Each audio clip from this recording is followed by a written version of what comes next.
Hello, hello. Wow. Welcome back to another episode of Theo Keeps Talking. Wow. I'm glad to be back after my hiatus and ready just to chat. How are you guys doing? It feels like it's been much longer than I had planned, and I'm really excited just to get back into it. But wow, a lot's happened since the last episode. I think that it was like the last episode I posted was like really early stages of quarantine. It was like April or May.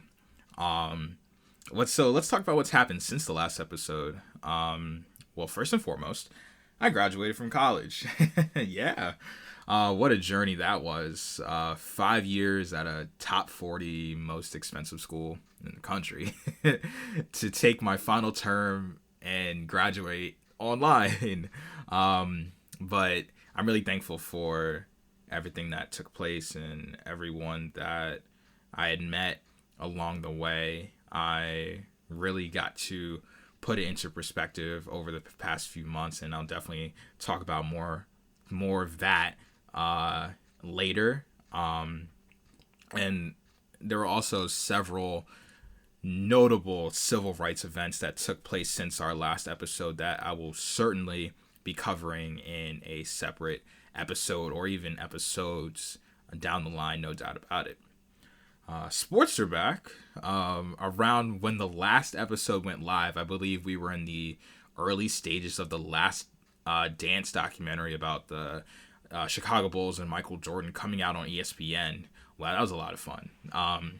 At this very moment, the Miami Heat and the Los Angeles Lakers are playing game two of the NBA Finals tonight. So it's been a while since we've talked.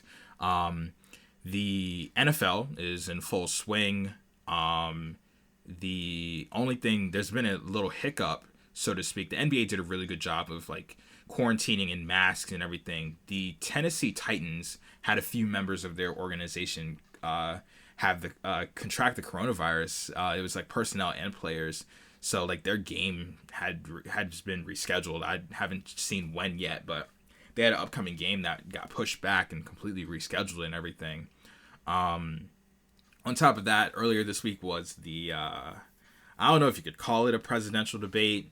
It was something. It was two old men yelling at each other. And then now the president has the coronavirus, so it is it's vicious, you know.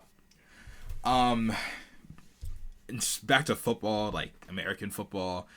My fantasy team is injured. A lot of my teams on the injured reserve list. I drafted Saquon with my first pick, and yeah, there goes my number one pick for the rest of the season. But it's been fun to watch, like seeing live sports again.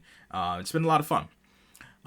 What else have I been up to? I've been golfing a few times over the summer with like my family. I've been spending a lot of time with my parents and my grandmother. I've seen my girlfriend and her family basically every day since March, which has been really nice. And I would say that I'm still going to be at home for a lot of it. I've really just been making the most out of staying at home and chilling. I've been enjoying myself. Today, however, I really wanted to specifically talk about your health and like health in general and taking care of yourself, because it's unbelievably important to do so. And I think sharing what my experiences have been like, especially recently, would be nice to share and just talk about how there are so many nuances to your own health, physical, mental health, everything like that. So of course, to lead into it, 2020 certainly has been difficult. Most people's, if not everyone's, natural means of productivity, income, and leisure were all shifted, if not completely halted. And it's definitely taken some rewiring to find a way that works best for you and for me, as well. Addressing myself, I've always been hyper social, super extroverted, all that. I thrive off of human interaction, even down to asking, like someone in like a cashier or just anyone in customer service, like, yeah, how are you today? Like I don't mind usually holding doors for people or anything like that regularly. I'm also really easily motivated and super easily demotivated. It's all about effort and momentum. So if I'm excited to do something, I'll get a huge burst of energy to do it and do it to like the best of my abilities. I'll wake up excited to do it. But once that runs out, be it for any reason, it's gone. It's completely gone. For example, from March to April, I made 8 TikToks. So that's like basically once a week, right? And I really liked doing them. But for those who don't really know, like if you really haven't like spent that much time with me or whatever the case may be, I'm not super cute, like I put on a suit and tie and I can shake some hands and, run some Excel, you know what I'm saying? But I'm not getting sponsored by Fashion Nova or anything like that, So I can't just like stare at the screen and do minimal effort and, here come the likes and stuff. I'm not repeatedly doing those horrendously stiff dances, even though, yes, I did cave early on in the pandemic and hit a little renegade or some. But like, I really have to be creative for really good TikTok content. And once I realized that editing the TikToks took longer and longer, the better ideas that I had, the less I wanted to do them. Like I had this one idea, I was really excited to do it. It took about 15 minutes to like film everything I wanted to for like a 60-second video. But it took in the neighborhood of almost an hour to get everything to line up the way I wanted it to. And I was like, oh my gosh, this is so much work. And after that, I realized my ideas are only getting more and more grandiose, and I was like, maybe I'll just let the pros do it. It's just so much fun to watch, though. So as far as this podcast went, I was taking about 4 to 5 classes in the spring, and I was handling them pretty well until one of my classes, which also was my favorite class ever, had us do a project with a school in Amsterdam. And I had some final papers that I really wanted to do well on, especially since they'd be the last papers I'd ever care about in undergrad. So I stopped recording and planning as frequently for the podcast. But I still had a few ideas like ready to go. And I tried to get back into it right before graduation. But that's also when a lot of like the civil rights and Black Lives Matter events started picking up steam. And to be transparent, like it absolutely wore me down. I'll never ever stop fighting for equality to the best of my abilities, regardless of whatever topic it's on.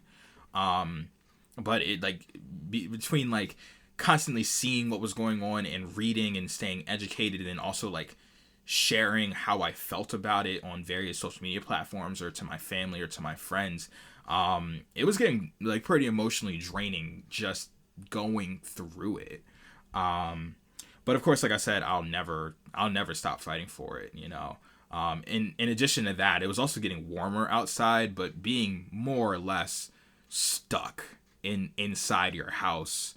And then graduation season was approaching. It was just like a lot of emotions going on, I'm still very happy and very very proud of what I've achieved, but you just kind of picture it differently, like you grew up envisioning the moment, it's like High School Musical 3, you get this whole ceremony, then they go to college, or, just like the coming of age kind of thing. And then your picture going across the stage in the moment, and then it just doesn't happen, right? Like, yes, my degree is still 100% real, and I'm very much proud of what I achieved. It's just that I am a public praise kind of person. Like, I know a lot of people who are like deferred compensation kind of people. Like, in the long run, it'll be fine. Like, but me, I'm like, no, I want to know that if I do something well, that I did it well, and I would like to know. Like, And I want it to be very, very, very clear. That's kind of how I like my feedback. And there's nothing more clear than, hey, you finished 225 credits of undergrad. Here's a ceremony, you know? And like I went to some of my friends' ceremony where like University of Maryland College Park like in 2018.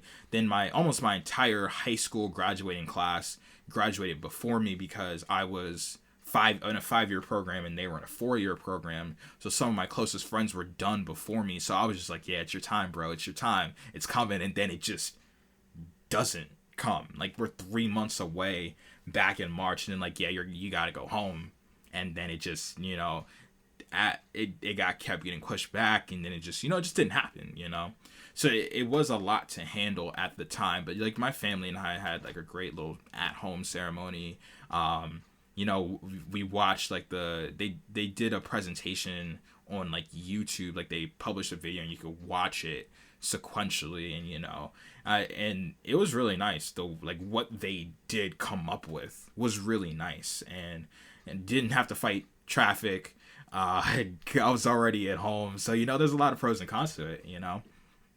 But one of the things I did want to talk about in general is also like how to work, like how your mental health plays a factor in what you go through on a day-to-day basis. And I want to say it very generally that I don't have like consistent struggles or anything with mental health, like no official diagnoses or anything. But I do feel comfortable saying that I used to. Like publicly for the first time, I'm actually telling more than just like my family and my close friends that I used to have anxiety back when I was 13 years old. It was the summer before I went to 8th grade, and every single night before I went to sleep, I just couldn't escape it, you know? Like every night my chest would hurt. I would overthink about the most meaningless things, even though I know logically I didn't have to be like thinking or feeling that way. I was having legitimate physical reactions to things that wouldn't even faze me during a normal moment's notice. But even though I knew, like, hey, Theo, there's no reason to overthink whether you threw that dodgeball too hard in 4th grade gym class, you know, I would still be hyperventilating. My chest would still be pounding. Like, I still couldn't go to sleep. It was awful, you know. And of course, this was back in 2010. So my parents, you know, didn't really know what the big deal was. They were like, hey, you know, just pray. Just keep praying, and it'll all be better. You know, you don't have to be worried about these kinds of things. And for anyone who's been paying attention, you know, mental health awareness has been taking like leaps and bounds over the past few years. But back in 2010, absolutely not, especially for a 13-year-old, you know. And like it was really hard, especially considering a lot of what comes with having mental health, you know, concerns is that you don't want to feel like a burden to other people, right? When you're 13, you don't want to bother other adults. When my chest would be hurting, I didn't want to like make my parents take off work to take me to my pediatrician to see if there was something wrong. I would just tell them like, hey, you know, I just can't go to sleep, right? I wouldn't tell them about like me being in so much pain, right? And then like when you're 13, you don't want to come, like you're a 13-year-old young man, like you're a teenage boy, but you think you're so grown and so tough that you don't want to tell your classmates about it, right? Like you, one, don't want to be a burden on them. You don't want it to be like, oh, if I like tell them that I'm going through this, that you know, I'm taking time away from them having fun in the summer or whatever they got to do, right? You also don't want to be like weak. It's really hard, right? You don't want people to think like, oh, he's not a man because he, you know, overthinks too much and now his chest hurts, right? Like you really think yourself into being such of a mess, and it's hard. Like it's like back then when that was going on, I was just like stuck, right? And to anyone who like goes through those kinds of things, like those kinds of just developments mental health wise, whether they're less serious, more serious than anything I've ever gone through, because I mean, I'll never say that like I went through it wasn't that bad for me. It was hard, but it wasn't like as long lasting because it was really just that summer. I have my deepest sympathies, and I really do feel incredibly empathetic for people who do go through things like that, because a lot of times you don't want to tell people because you don't want to feel like you're in their way. It's a lot to balance, because sometimes you do need someone to lean on to help you, but you don't know who the right person is to help you when you're going through that. And this was years ago, right? And I don't even have like a concrete way of saying how I got over my own anxiety, because one day it just went away. Like being completely transparent. Like I think it was once school started again, I could just go to sleep. I don't know if it was me having homework took my mind off of it, or there was just so many other things to focus on, but like it was just so gone. It was just gone. And I was just like, what? And to this day, I still don't know why. Like why it just went away, Maybe it was all the praying. Maybe it just vanished, But to anyone going through whatever mental health concerns that they may or may not have, I mean, I expressed my deepest of sympathies to you. You are incredibly strong, and I'm very proud of you. And keep fighting the good fight. Keep doing what you got to do, because it's hard. And I'm rooting for you. One of the other things I wanted to say was that there was a point in time where I think it was around like my junior year where I started being really focused on how can I manage what bothers me. Like this is a little past mental health specifically. This is just emotional problem solving, right? And for me, the overthinking that was matched with the anxiety part went away, but I have not stopped overthinking everything ever, and one of the things that I have come to understand is that if I can quantify my emotions and how I feel, that can really help me be more productive about voicing my emotions and contextualizing them on a day-to-day basis. So I'd say that most people who have met me before would acknowledge that generally I'm in a good mood. I still think about everything, like I said, everything to this day, but I've made it a little more productive, It's like ever since like my junior year of high school, I've had a really good game plan on how to balance my emotions, and here's like the breakdown of that. So of all the emotions I have, I would say that I'm happy like 88% of the time. Yeah, 88% of the time, good day, can't complain, right? About 11% of the time, I'm meh or whatever, just eh. So not unhappy or happy either way, because, life is life. Sometimes things are just going to bother you, right? And then I would say 1% of the time isn't good. Like, it just isn't good, And I have a thought process I usually go through for anything that could possibly bother me. And it's kind of like a flow chart. So here's the scenario in a vacuum, of course, because, there's gray areas and there's fringes and stuff. So, okay, there's something that's bothering you, me. So the first question I ask is, did you cause what happened? Yes or no? And then it kind of branches out. So if no, you didn't cause what happened, can you do something to confront it or avoid it soon? Yes or no, right? That helps me visualize or, contextualize that. Is it something I can take care of in the moment, right? Or is it going to take some time? Do I need to do something about it? Or do I just have to kind of let it subside, right?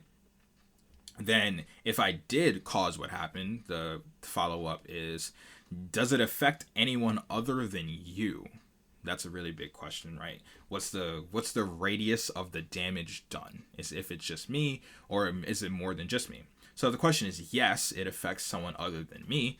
Do I need to apologize? Yes or no? And usually the answer is yes. It's it's a good thing to apologize.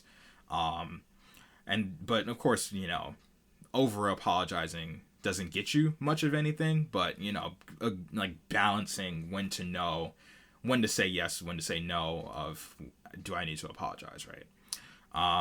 And then if no, it doesn't affect anyone else, how much time do I have before I need to solve this problem? So giving myself a timeline. How much time do I have before this, like, it hits the fan, right?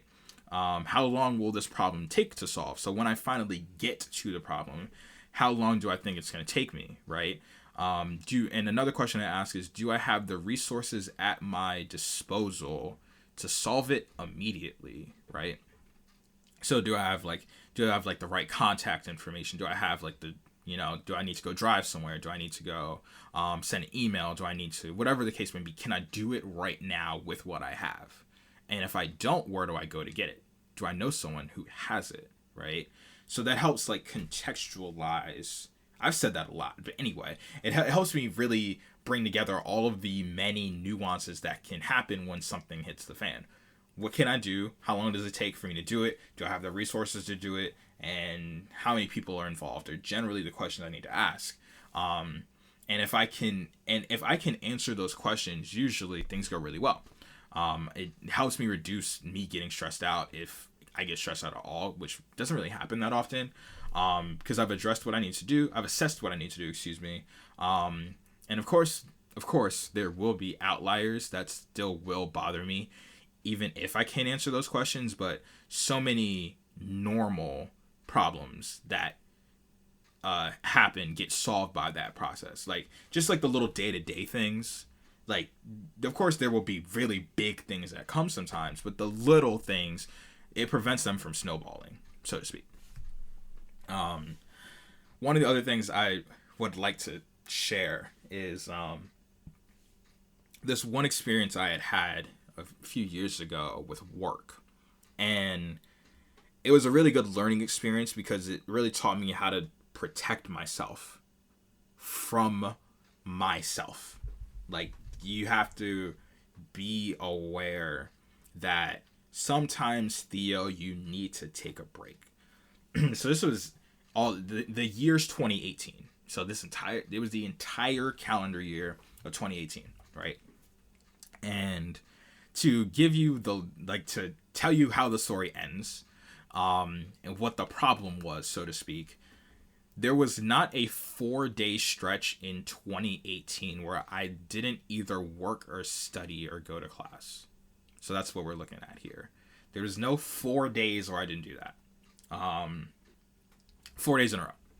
So back then it was like 2017, 2018, and it was the heavy, like, wake up to get this paper, rise and grind, gotta get that bread, chase a bag, don't worry about what I'm doing lifestyle. Like, that's what social media was all about. That's what people were all about. It's like, chase a bag. That's what we were trying to do. Like, Monday morning, time to get that bread, time to chase that bag, and then that's what I tried to embody, right?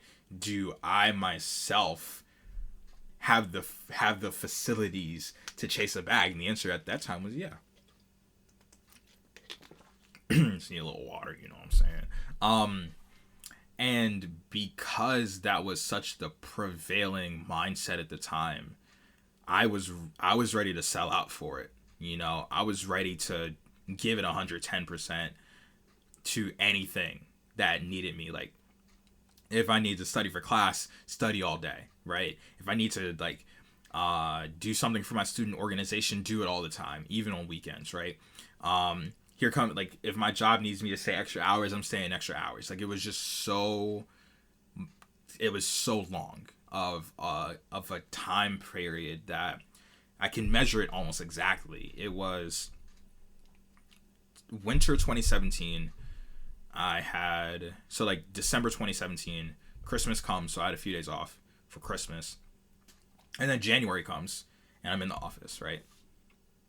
From January to the last Friday in March, excuse me, to the last Friday in March, I worked basically like every day, like Saturday, Sunday off, right? And then uh, Friday comes, the last Friday in March. On Saturday, I move back into my apartment in Philadelphia. And Sunday, I'm settling in. And Monday, I start classes. And then I have class Monday through whatever. So, like, Monday, Tuesday, Wednesday, Thursday, Friday, whatever. And if I didn't have class on Friday, I was probably studying on Friday. And I had that all the way through to June something. It was like graduation week 2018 in June for Drexel. And in between your spring term and your summer term, you get a week off. But it was chase a bag, don't worry about what I'm doing season. So I worked for 1 week with my co-op again. Like, I worked there during my 1 week off. So I was working, doing my stuff, and then I come back to school to start my summer term of classes, and that started late June, and that went all the way to my last final was the last Friday is the first Friday in September, excuse me. So the first Friday in September comes. By Saturday, I am moving out of my apartment back to Maryland. I'm moving back in with my parents, and my co-op, my internship, starts the next Monday. And then it was busy season for our company, so I hopped right out of finals to jump back in, and I'm working 40 hours in my first week, and then 50, and then 60 plus for like a few weeks in a row, you know? And when I tell you, I was so burnt out. Like, it was so much. And to give it more scale, when you're an intern, well, in general, you don't really take time off during busy season. But when you're an intern, you don't get PTO. Like, you just don't get paid. So I just thought I couldn't ever take off, which was, you know, a silly mindset, but, you know, chase a bag. And it was really wearing on me, you know, like the time I would wake up in the day would be like successively later and later to get to work. The like what I would eat wasn't any good. My workouts were either incomplete or non-existent. My weekends were full of me just wilting, and sometimes, I mean, I was like making myself available to work on Saturdays just to, you know, get the projects done and stuff. And understanding that, you know, Theo, you really do have to like protect yourself is really important, you know? And I finally learned that the hard way, because there was 1 month or pay period, whatever, where my one paycheck was equivalent to like a little more than a month's worth of work in one of my 2 monthly paychecks. But the weekends, I just wasn't doing anything. I was just trying to recover to get back in the office on Monday. You know what I mean? Like, there's no like enjoyment in that. If you have all the money in the world, relatively speaking, for a 21-year-old who doesn't pay rent because they live with their parents, but you don't have any time to spend it, then what are you doing? You know? And of course, like, it's like this thing. It's like, yeah, money isn't everything. I would say money is everything when you don't have any, but it isn't everything when you don't have time to enjoy it, you know? That's what I would say. And of course, you know, my view on that will evolve, because that was when I was 2018. Yeah, I was 21. And now I'm 23, going on 24 next year. So, of course, my viewpoint on that is going to change, but that's just how I took it then, you know? And when I finally took that day off, like, I went up to my manager. I was like, hey, can I, like, not come to work this day? And they were like, sure. You've been working every day for, like, 3 months straight. And I was like, thanks. It was, like, a Wednesday in, like, December, and it was, like, the greatest thing ever. Like, I woke up naturally happy just because I wasn't going to work. I was just so excited because busy season was over. Like, no one had any work for me. anyway, so I just was like, hey, I'm gonna take off, and they were like, cool, do what you got to do. And it was just so great, so give yourself some breaks. Like your body, you may think you'll be able to handle certain things. Let your brain catch up too. Like, let your brain rest, let your emotions rest.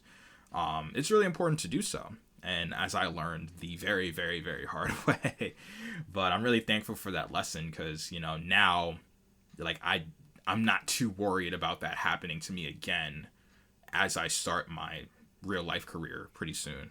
As opposed to that just being an internship.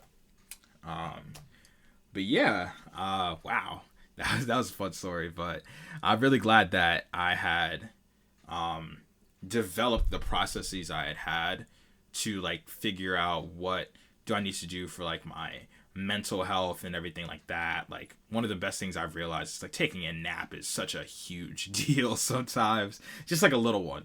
It doesn't have to be colossal. Sometimes, I hibernate. So, sometimes I'll say I'll take a nap and it'll be 2.5 hours later in a different time zone. But, it's fine. But yeah, just understanding what kind of process, like, what do you know your normal is? And when you start deviating from your normal, can you identify what the problem is? Like, if you start sleeping in a little too late, if you start doing this a little too late, this and this and this and this, like, if you start eating worse, can you identify what's wrong?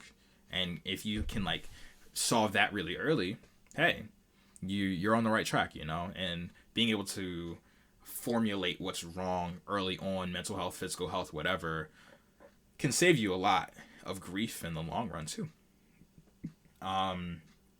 But yeah, I would say that process has also really helped with the unease of being in quarantine too. Like, if you ever met me, I'm usually a gym guy, and I spend a lot of time in the gym, and, like, that's where I would normally, like, de-stress or something like that. But gyms just aren't the move for me for the foreseeable future. Like, in my household, it's my mom, my dad, and my grandmother. My dad's over 60. My grandmother's in her 80s. So no, and they all have their own various health concerns. My dad has diabetes. My grandmother has a whole host of things going on. She's healthy. It's just, you don't want to introduce COVID to that. So, I've not been doing much of anything where someone could even be within 10 feet of me. So, like, I've only been in, like, one mall once. I have not been back to the gym. Like, you can preach to me as how safe they could ever be. I'm not going in. It's just not happening. So there's this little park that's by my house that I just, work out in. I've been golfing, like I said. So just, getting some more outdoor workouts in has been really helpful. And of course my body type really needs it. I'm big, just transparently, and I hate cardio unless I'm playing a sport. Like, people are like, yeah, I ran like 6 miles yesterday. I'm like, why?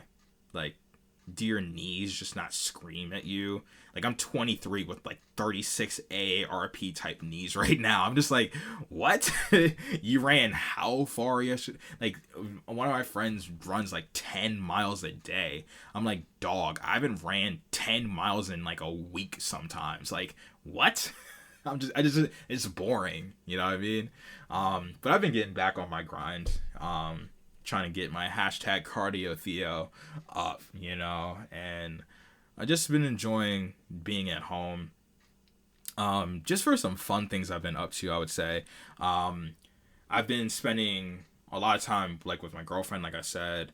I've been studying for the CPA exam, so getting used to that. I've been eating better, which is good. I've finally transitioned to eating more white meat chicken than dark meat chicken. I never thought that day would ever come, but here we are.